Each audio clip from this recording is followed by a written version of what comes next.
Minwoo wakes to sunlight stabbing through his eyelids and a headache that pulses in time with his heartbeat.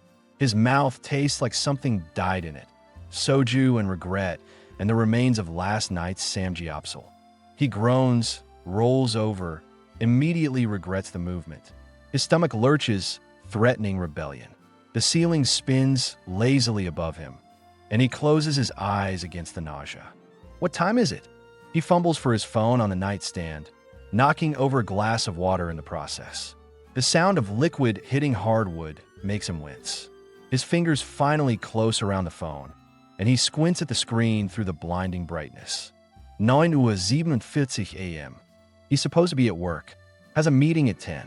The Hanwha follow-up presentation that he's been preparing for 2 weeks.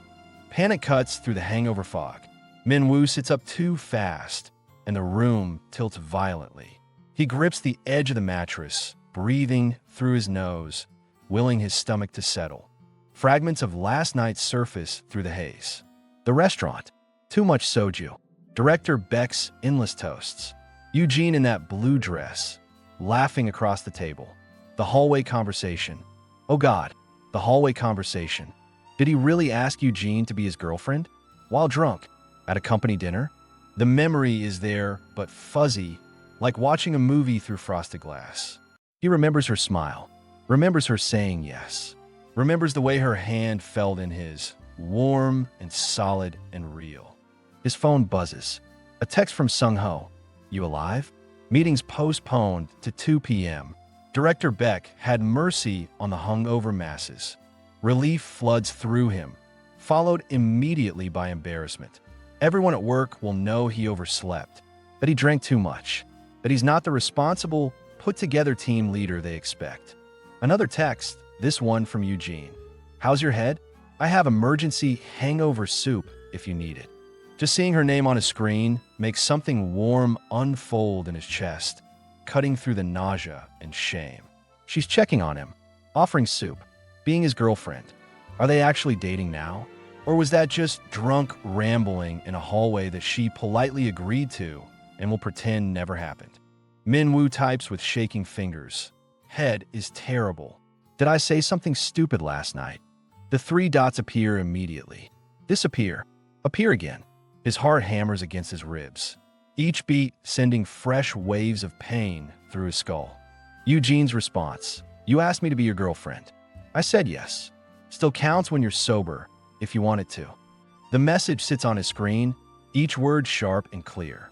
Minwoo reads it 3 times, making sure he's not misinterpreting through the hangover haze. She said yes. Wanted to count. He types, I wanted to count. Very much. Send. The whoosh of the message going through sounds impossibly loud in his quiet apartment. Dots again. Then good. Come over when you're functional. I'll feed you. Minwoo sets down the phone, stares at his ceiling. A smile tugs at his mouth despite the pounding headache and churning stomach. Yu-jin is his girlfriend. They're dating. This is real. He needs a shower. The bathroom mirror is unkind. His reflection shows bloodshot eyes, skin pale and clammy, hair sticking up in directions that defy physics. There's a red mark on his cheek from the pillow, and his glasses sit crooked on his face. This is what Yu-jin's boyfriend looks like. Spectacular. The shower helps. Hot water sluicing over his shoulders, washing away the sweat and residual alcohol smell. He stands under the spray longer than necessary, letting the steam clear his head. His thoughts are still sluggish, moving through molasses, but at least the worst of the nausea has passed. He brushes his teeth twice, uses mouthwash, considers a 3rd round of brushing before deciding he's being ridiculous. Getting dressed is a challenge. His hands shake slightly, making buttons difficult. He opts for casual, jeans, a gray sweater, sneakers. This isn't work. This is going to see his girlfriend. The word still feels foreign in his mind, too big and unwieldy. Like wearing shoes that don't quite fit yet, but might given time. The subway is mercifully quiet for a Saturday morning. Minwoo finds a seat, leans his head against the cool window glass. The city slides past outside, buildings and bridges and the endless sprawl of Seoul waking up to the weekend. His phone buzzes. A group chat notification from the office. People sharing photos from last night. Blurry images of faces too close to the camera. Someone's failed attempt at karaoke. Director Beck making a peace sign with an expression that suggests he's regretting his life choices. There's one the whole table. Min-woo can see himself in the corner, looking slightly glazed. And across the table, Yu-jin mid-laugh, her face bright and open. Sung-ho has added a caption, evidence of team leader Kang's legendary tolerance. Someone check if he's still breathing. Min-woo types, barely, never again. Multiple laughing emojis flood the chat. Someone sends a gif of a cartoon character dying dramatically. The good-natured ribbing continues, but there's affection underneath it. This is what colleagues do. Suffer together, tease each other, pretend they won't all do it again next month. Eugene's apartment building is in Mapo-gu, a 15-minute walk from the subway. The morning air is cool and clean, helping to clear the last fog from Min-woo's head. Cherry blossoms line the street, petals drifting down like pink snow, carpeting the sidewalk in color. He climbs the stairs to the 4th floor. The elevator is broken again, according to the handwritten sign, and stands outside her door. Number 403. He's never been here before. This feels significant somehow, crossing this threshold. Min-woo knocks. Footsteps inside. The door swings open, and Yu-jin is there, wearing sweatpants and an oversized hoodie, her hair pulled into a messy bun. No muck-up, just her face, bare and beautiful and slightly puffy in the way everyone looks on Saturday mornings. "You look terrible," she says, but she's smiling. "Thanks. You look perfect." Liar. She steps aside, lets him in. "Come on. Soup's ready." Her apartment is small but warm.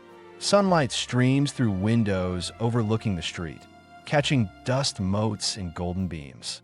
There's a bookshelf crammed with novels and business texts, a couch with mismatched throw pillows, a tiny kitchen where something simmers on the stove, filling the air with the savory smell of beef broth and vegetables. Hey Janguk, hangover soup.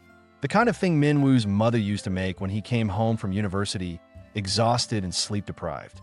"Sit," Yu-jin instructs, gesturing to the small table. "I'll get you a bowl." Min-woo sits, watches her move around the kitchen, ladling soup, setting out side dishes, pouring water. Her movements are efficient, comfortable in her own space. This is Yu-jin without the office polish, without the confident consultant armor. Just her. She sets a steaming bowl in front of him. The soup is rich and hearty. Beef, vegetables, bean sprouts floating in dark broth. The smell alone makes his stomach growl, reminding him he hasn't eaten since last night. "Eat," Yu-jin says, sitting across from him with her own bowl. "Then we can talk about whether you meant what you said, or if I need to pretend the hallway conversation never happened." Min-woo picks up his spoon, takes a bite. The soup is perfect, hot and salty, and exactly what his body needs. He can feel it settling his stomach, warming him from the inside. "I'm in it," he says quietly. "Every word. I want you to be my girlfriend. I want this to be real." Eugene's smile is small and uncertain and hopeful all at once. Even with all the complications, the office policies and Director Beck's warnings, and the fact that we're probably terrible at this. Especially because of all that. Min-woo sets down his spoon, reaches across the table. Yu-jin meets him halfway, her hand sliding into his. "We'll figure it out. Together." "Together," Yu-jin echoes. Her fingers tighten around his. "Okay, let's be terrible at this together." Outside, Seoul continues its Saturday rhythm. But inside Yu-jin's small apartment, with hangover soup and morning light and hands clasped across the table, Min-woo feels something settle in his chest. This is real. This is happening. This is worth every risk.